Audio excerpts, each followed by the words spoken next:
11 laps of Spa is easy.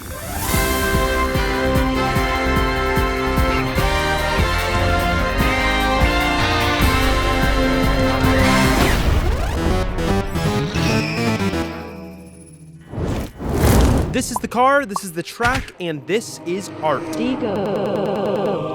This is our qualifying at Spa. It's not going to go too well. We end up sliding out through Puhan. I don't know how to say this corner. Completely slide out. That's going to ruin our qualifying because there's not enough time to reset and run another lap. So here we are all the way down in P21 as car number 12. No time set. Quite a lot of positions ahead of us if we really want to make some headway. Car number 6 getting a really good launch. To our left there, 21, a few cars ahead, going to look up the inside of this guy into turn 1. That's not going to end well for a lot of people, mostly car number 2, who is facing completely backwards on the track. Actually, it looks like everybody else got around there just fine. A little bit of horseplay going on ahead of us as these guys kind of swing across the track. We are kind of side by side with 19, but he's going to smartly, I think that's the word, smartly back out up Eau Rouge and into Radion. So make our way up the hill for the first lap safely. It's going pretty well. We've survived so far. We've probably picked up some positions. I'm not quite sure. The car behind is pretty far behind. The car ahead is swerving back and forth, kind of playing with the car ahead of him. We break about 50 meters too early there. We get back on the throttle. Car ahead spins out, and then we get rear-ended as 20 tries to find a way through there. That other guy got taken out with that too, so we gained 2 positions, and now we have this guy side by side with us as we head down into my favorite corner in the world. At the bottom of this hill, it's like a long right. It's kind of like a hairpin, kind of like a carousel. I don't really know what you would classify it as, but I absolutely love it, and we have the inside for it. It's going to be very hard for 20 to make a move there, and sure enough, he's going to end up settling behind us. Smart again, done. That was done smartly of him. A lot of space to the cars ahead at this point, as that side-by-side action has cost us some time. Cars behind, we have a decent gap as we come around the extremely long double right-hander here. This guy jumps the curb, slides out, and then we slow down, kind of want to see where he's going before we make a move to either side, and we get through there safely. We do slow down a lot, though, putting car number 20 right back onto our tail. Coming through the center section of Spa, I absolutely love it. I think this is corners like 13, 14, and 15, I want to say. Absolutely love that section right there. Super flowing. It doesn't look flowing when you look at it, but when you drive it, you can really feel it's almost like some nice S's. I don't know how to describe it. It feels very good. Car number 6 going super deep into the chicane, managing to bring it back onto the track, so not getting a slowdown for that. Car 11 having a rough run out of the chicane, and we are going to go side by side at the start of lap 2 into turn 1 with him. We have the outside, and we're slightly behind. You actually have an advantage when you're on the outside on turn 1, but I do not execute it well at all here.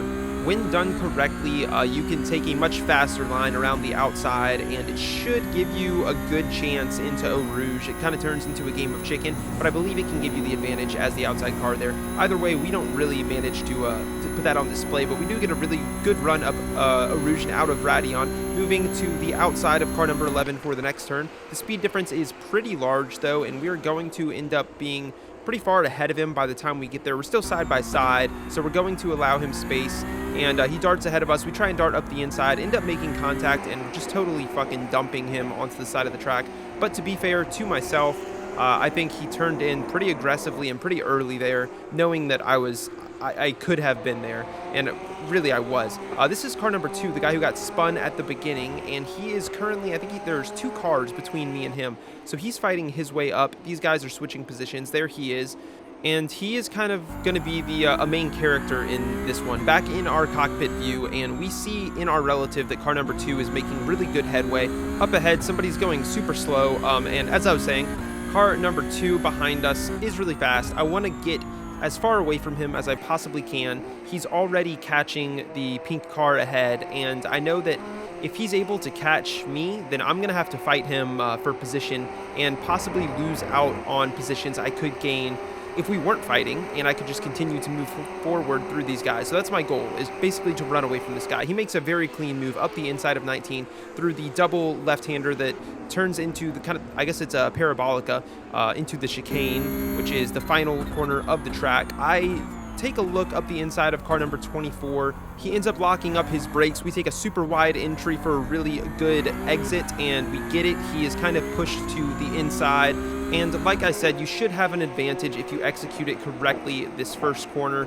We are going to hold our line a little bit tighter, a little bit faster, get on the throttle earlier and push wider. And we, sure enough, he's not in front of us. He is side by side with us, but we do just barely have a nose ahead of him, and we're going to move on to the inside. Before we see what happens to Too Wide Up, Eau Rouge, and Radion, please remember to like and subscribe, but only if I can make the octopus in the motherfucking bucket. If I make this octopus in that bucket that's she's spinning with, then you have to subscribe.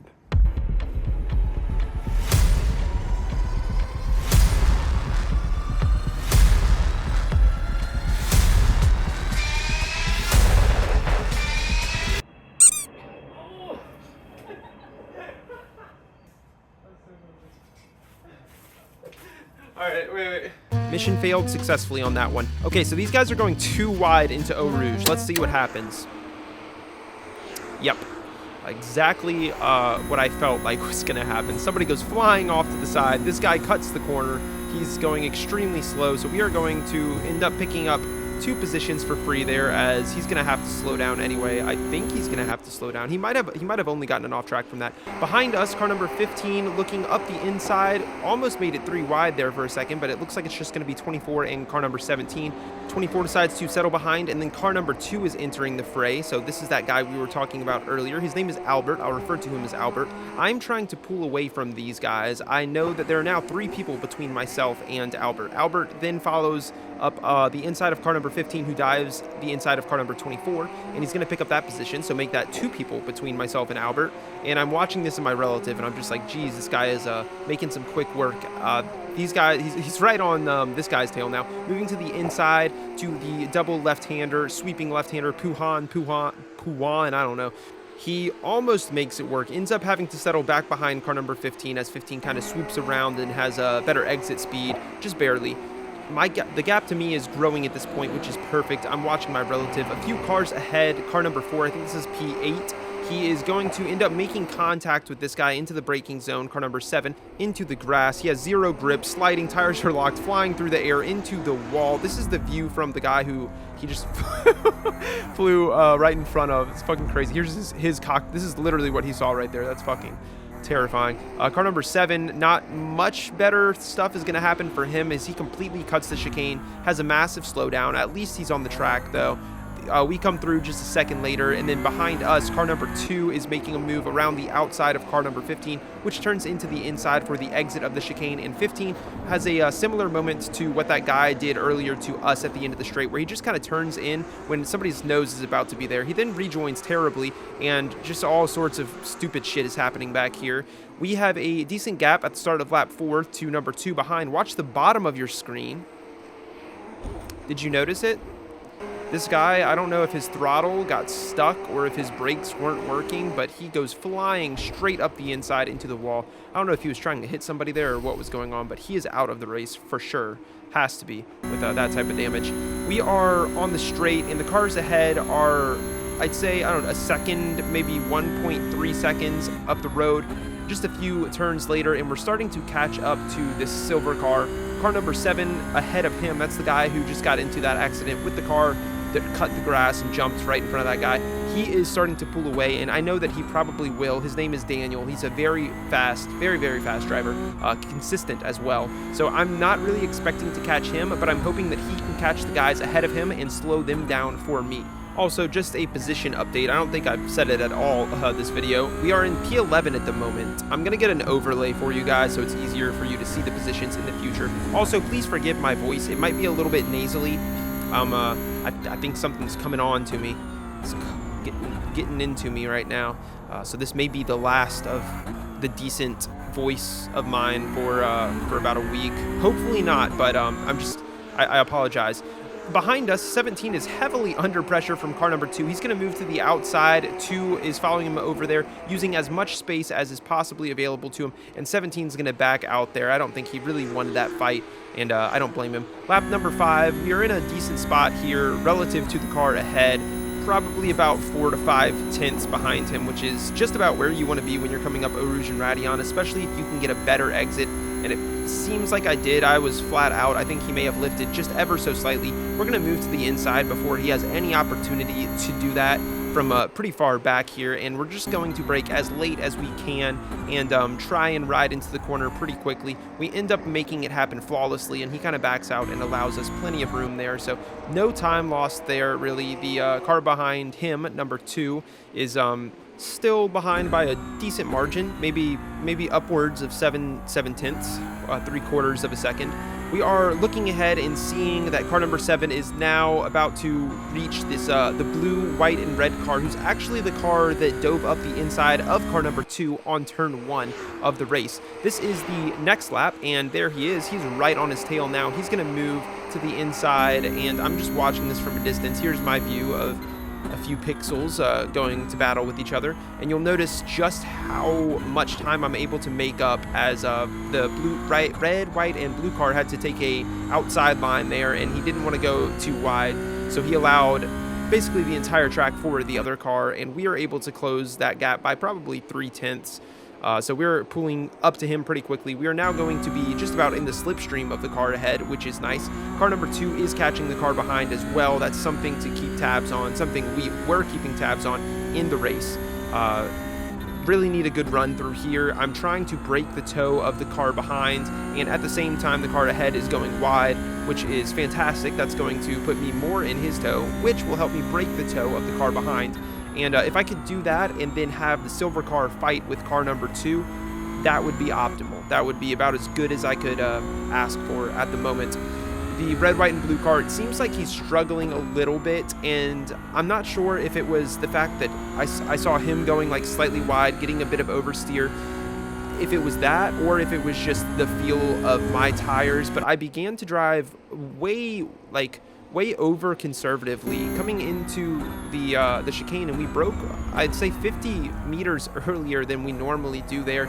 You can see, I mean, I didn't gain any time on him. As a matter of fact, like, I might have actually lost some time to him. Car number 2, meanwhile, is attack mode. He is right on the tail of car, is that 15 or 17? I don't remember. Lap number 7. Down the straight, the Kimmel straight, and he is soaking up that slipstream. The car ahead, it looks like he was trying to break it at first, but I don't think he really was, as he's not going to fight this at all. By the end of the straight, car number 2 is completely ahead of him, so gets that position done very cleanly. There's the gap to us. It is definitely shrinking at this point. Our pace has just completely tanked. Our last lap was almost about over half of a second slower than our second slowest lap this entire race. And as I watched that gap shrink behind me, I realized I need to get a move on. Looking ahead, I've lost time to this guy, and I honestly didn't think I should be losing time to him. I think a big part of it was my mental endurance and my competitive stamina as well had just begun to kind of run out, and I wasn't focusing quite as hard. I wasn't looking at the apexes. I didn't feel like I was in the flow state, the zone, which is where you really should be when you're driving a race car or a sim, even for that matter. And that little oversteer moment is not going to help my case at all.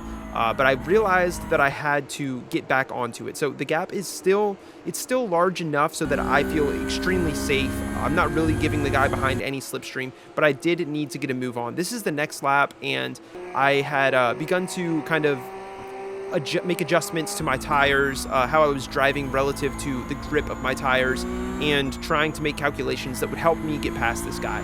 So back in the zone, and we're chasing him down. We are through turn 15. I believe this is a really, really fun corner, and one that I feel I have an advantage over a lot of drivers, or not even just I have an advantage, but it's an area of the track that really separates certain different levels of drivers. It's not hard to take, but it's very hard to master and take at optimal pace, which I'm not quite at, but I feel I'm pretty close. He also clips that curb onto the Parabolica, and he's going to show us the inside. We brake once again, probably earlier than we really needed to. He has the inside though, so we're going to focus on a better exit here, and not going to manage to get it done. Car number 2 is catching right up to us as we were putting all that fighting on. We really should have gotten a move done right there. On to lap number 9, T1, and I'm not going to go for a move here. In my head, I'm just thinking I can very, very easily pass him down the straight if I keep this same gap and I don't make any big mistakes. Car number 2 is definitely within our slipstream at this point, but we're just trying our hardest to ignore that and focus strictly on the task ahead of us.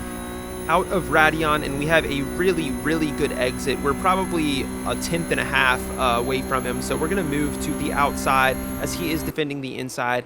I kind of wish he would have given that to us. We're going to hold him super tight here and then dart out at the last moment down into third gear, and we're actually going to be able to take the full racing line as he kind of overbrakes himself there and doesn't really put up much of a defense there. He does end up making contact with car number 2, as car number 2 honestly just kind of runs into the back of him. He was definitely eager to make a move there with me, and again into the next corner. He really wants this move done, as he should, because I am going to pull away from these guys as much as I can and hope that car number 21 continues to hold this guy back. I really need to run some solid laps here. It's only an 11 lap race, so we have 2 laps left. And honestly, I'm in a really good position. I got around that guy just in time. The gap is beginning to form, and car number 2 does not seem to be making any attempt into this next sector, which I feel extremely quick on. So I feel that gap between myself and car number 21 is only going to open up here, braking right before we move on to the AstroTurf on the left side there.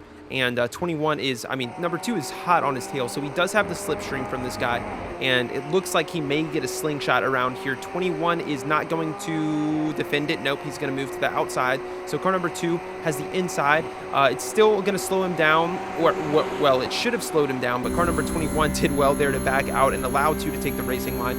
I was hoping he would try and make it too wide there, as that would have slowed them down massively. So unfortunately, he gets through there pretty well. He honestly didn't lose all that much time. The gap between myself and car number 2, I'd say, is, around a second, perhaps. I think it looks a lot closer there because of the angle, but you'll see as we make the turn, it's actually pretty big. This is lap number 10, so the penultimate lap, and we know that he's going to barely have our slipstream. There's nobody ahead of us for us to soak up slipstream for, so we're basically just totally relying on our own pace, and I was kind of hoping that car number 21 would be close enough to battle with this guy, but going up Eau Rouge and Radeon, he's about 3, 4, maybe even like 5 or 6 tenths behind him. We move over all the way to the left as quick as we can in hopes that 21 would send a move up the inside, but we pretty quickly realized that he wasn't close enough to go for that move, so all that did was kind of lose us time. Downshifting to second for rotation there, up into fourth once again for rotation, also to help with wheel spin on the exit of that corner.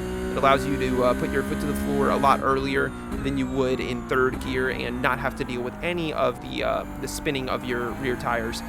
And this lap was probably the most focused that I was for this race. Into third gear, just barely clipped the inside curve there. You can run a lot wider than I did on the exit there, but we are maintaining the gap at this point. I also feel very comfortable into this next corner, despite having spun on it on qualifying.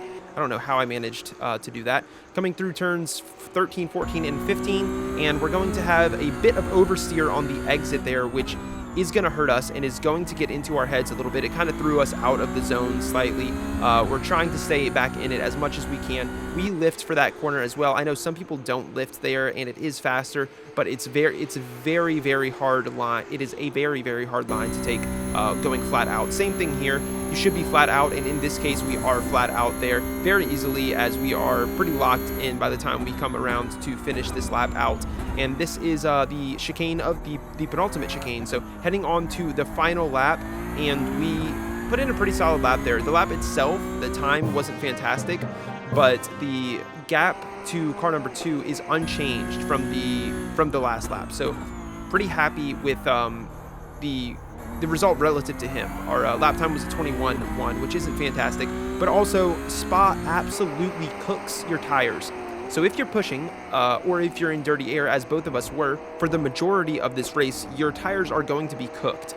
He's managing to drive on them a lot better than I am at the moment, as he begins to close that gap up. I'd say down the straight and through that little section we just went through, he probably closed it by about 2 to 3 tenths. I go a lot wider through this corner than I would like to. I don't like to treat it so much as a double apex, or so much as a big double apex. Sliding through this corner as well, that exit is going to hurt not only our tires, but also our time in our run towards Puhan. Fuck this name of this corner, dude. Futon. go wide there, understeering, missed the second apex, just about getting off track there, and we're not feeling super comfortable here. He is, I'd say, half of a second behind us at this point. He is closing up the gap. He knows it. I know it. He knows that I know it. And that's the scariest thing. So really hoping that I can close out with some heavy defense. I know I'm going to have some heavy defense as this long, straight parabolica situation. He should be soaking up my slipstream until I see this. He completely goes wide, probably held down the throttle all the way through there, which kind of helps him and kind of hurts him. It gives him more speed, but he does lose about a tenth as he makes that corner. So it's kind of a trade-off.